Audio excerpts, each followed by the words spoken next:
Welcome back to Sleeping Bear National Lakeshore.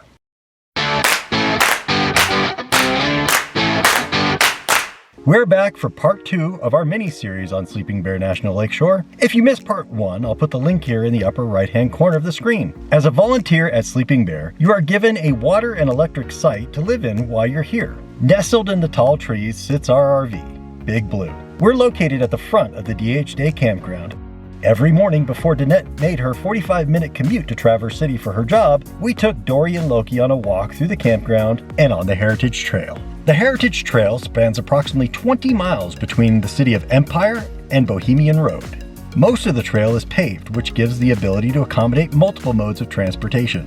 Sorry, no motorized vehicles are allowed. The portion that passes through the DH Day campground runs parallel to beautiful Lake Michigan and right through the historical town of Glen Haven.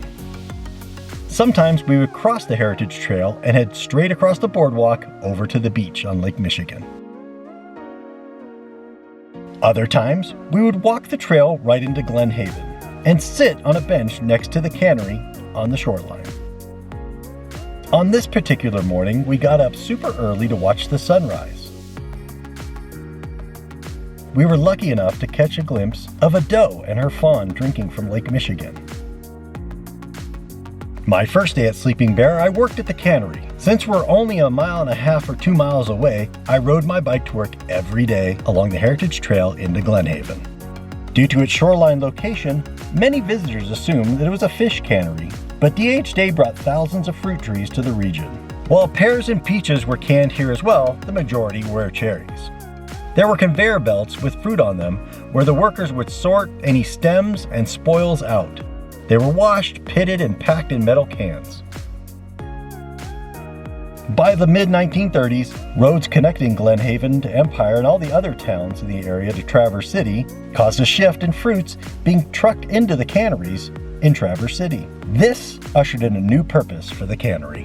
In 1935, Lewis C. Warnes and his wife Marion, who was DH Day's youngest daughter, took a 1934 Ford truck, added balloon tires on it, and began giving tourists rides up and down the dunes for 25 cents. Although they operated out of the general store, the cannery was used as a service garage for the dune vehicles. By 1978, the final year for the dune rides at Sleeping Bear, 13 dune vehicles were stored and maintained in the cannery.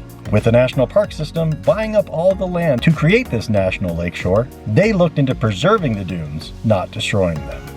With a now empty building, the National Park Service had to come up with an idea of what to use this building for. I can only vision in my head a room full of rangers sitting around a table saying, "What do you think we should put in there?" "I don't know."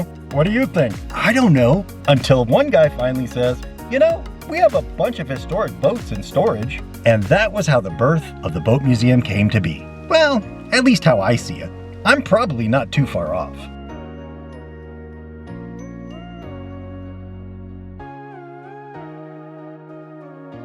There's a decent amount of vessels in here today. Old surf boats, early Coast Guard vessels, but my personal favorite is the dugout canoe. Looking at it, there's nothing too special about it, but the history of the canoe is what makes it special. Early Native Americans used these dugout canoes for fishing and transportation during the spring and summer months.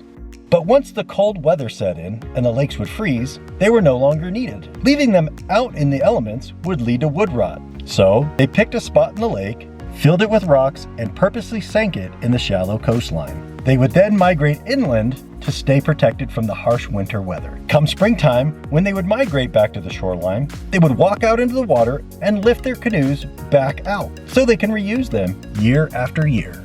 The Cannery is a must-see while you experience Sleeping Bear Dunes National Lakeshore. If you're enjoying our content, please don't forget to subscribe to our channel so you haven't already. Leave a comment on our episode. We love responding to you, and make sure you give each of our episodes a thumbs up. Be sure to tune in next week as we explore the past at the U.S. Life-Saving Station at Sleeping Bear. Thank you so much for watching and for your support. Have a wonderful week.